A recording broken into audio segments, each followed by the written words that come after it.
Hi friends, ഇന്നൊരു egg puffs ഉണ്ടാക്കിയാലോ? Puff paste വെച്ചിട്ടാണ് ഞാനിവിടെ ഉണ്ടാക്കുന്നത്. അതുകൊണ്ട് ഭയങ്കര എളുപ്പമാണ് കേട്ടോ ഉണ്ടാക്കാൻ, പെട്ടെന്ന് കഴിയും. ഞാൻ എഗ് കുക്കറിനകത്ത്, അതായത് എഗ് സ്റ്റീമർ ആണ് കേട്ടോ ഇത്, അതിനകത്ത് ഒരു ഹാർഡ് ഓപ്ഷൻ സെലക്ട് ചെയ്ത് 3 മുട്ട പുഴുങ്ങാൻ വെച്ചു. അതോടൊപ്പം തന്നെ 2 സവോള, 2 തക്കാളി, കുറച്ച് ജിഞ്ചർ ഗാർലിക് പേസ്റ്റ്, ഞാൻ ഇതിൻ്റെ ഇവിടെ ക്യൂബ്സാണ് ഇട്ടേക്കുന്നത്, അതിട്ട് നല്ലപോലെ വരട്ടിയെടുക്കുക. അതിനകത്തോട്ട് കുറച്ച് മുളക് പൊടി, മഞ്ഞൾപ്പൊടി, കൂടാതെ കുറച്ച് ചിക്കൻ മസാലയും കൂടി ഇട്ടിട്ടുണ്ട്. പിന്നെ ഒരു എഗ്ഗ് എടുത്തിട്ട് നമുക്കിങ്ങനെ ബീറ്റ് ചെയ്തെടുക്കാം. അത് ഒരു ഡ്രസ്സിങ്ങിന് വേണ്ടിയിട്ടാണ്. അപ്പം മുട്ട പുഴുങ്ങിയത് ഇങ്ങനെ പൊളിച്ചെടുക്കുക. 3 മുട്ട, ഇപ്പം നമ്മൾ ഒരു പഫ് പേസ്റ്റ് വെച്ചിട്ട് 6 പപ്സാണ് ഉണ്ടാക്കുന്നത്. അപ്പം 3 മുട്ട പുഴുങ്ങിയിട്ടുണ്ട്. അതിങ്ങനെ ഹാഫായിട്ട്, ബോയിലായിട്ടുള്ള എഗ്ഗ് ഇങ്ങനെ ഹാഫായിട്ട് മുറിച്ച് മാറ്റി വയ്ക്കാം. ഞാനിവിടെ അൽദീന്ന് മേടിച്ച പഫ് പേസ്ട്രിയാണ് കേട്ടോ ഉപയോഗിക്കുന്നത്. അതിൻ്റെ ഇൻസ്ട്രക്ഷൻസൊക്കെ അതിൻ്റെ ബാക്ക് സൈഡിൽ മെൻഷൻ ചെയ്തിട്ടുണ്ട്.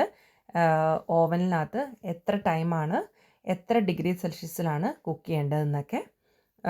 അപ്പം അതിവിടെ ബാക്ക് സൈഡിൽ അത് നോട്ട് ചെയ്തിട്ടുണ്ട് കേട്ടോ.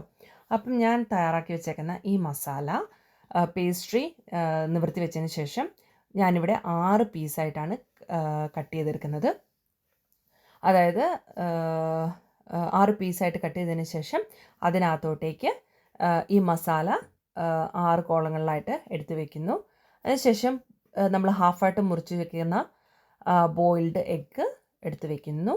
അതിനുശേഷം നമ്മളിത് നമുക്ക് പപ്സ് കിട്ടുന്നത് എങ്ങനെ, കോണോട് കോൺ മടക്കിയിട്ടുള്ള രീതിയിലാണ്. അപ്പോൾ നിങ്ങൾക്ക് ഇഷ്ടമുള്ള രീതിയിൽ മടക്കിയെടുക്കാം. ഞാനിവിടെ കോണോട് കോൺ മടക്കിയിട്ടാണ് ഇതെടുത്തേക്കുന്നത്.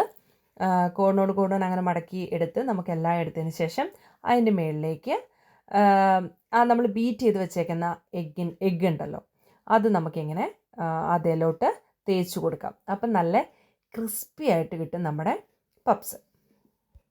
അങ്ങനെ നമുക്ക് ഈ ബീറ്റ് ചെയ്ത ഈ മുട്ട നമുക്ക് ഇതിൻ്റെ മുകളിലോട്ട് ഇതുപോലെ തേച്ച് കൊടുക്കാം. നല്ല സോഫ്റ്റ് ആൻഡ് ക്രിസ്പി ആയിട്ട് കിട്ടാൻ ഇത് ഭയങ്കരമായിട്ട് യൂസ്ഫുൾ ആകും കേട്ടോ. അങ്ങനെ എല്ലാത്തിലും തേച്ച് കൊടുക്കുക. അതിനുശേഷം നമുക്ക് ഓവൻ പ്രീ ഹീറ്റ് ചെയ്യാം. ഒരു 10 മിനിറ്റ് പ്രീ ഹീറ്റ് ചെയ്ത് വെക്കാം. അപ്പോൾ ഓവൻ പ്രീ ഹീറ്റ് ആയതിനു ശേഷം ഓവനകത്തോട്ടേക്ക് നമുക്കിത് പയ്യെ ഇൻസേർട്ട് ചെയ്യാം.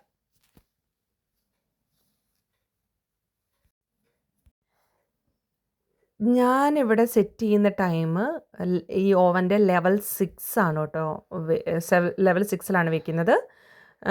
പിന്നെ ഞാനൊരു 20-25 മിനിറ്റ്സ് കുക്ക് ചെയ്യാൻ വേണ്ടിയിട്ട് എടുക്കുന്നുണ്ട്. എൻ്റെ ഈ ഓവൻ ഇങ്ങനെയാണ് ടൈം സെറ്റ് ചെയ്തേക്കുന്നത്. അപ്പോൾ 20-25 മിനിറ്റ്സ് കഴിയുമ്പോൾ നമുക്കിതുപോലെ ക്രിസ്പി ക്രഞ്ചി ആയിട്ടുള്ള എഗ്സ് പപ്സ് കിട്ടും. Thank you.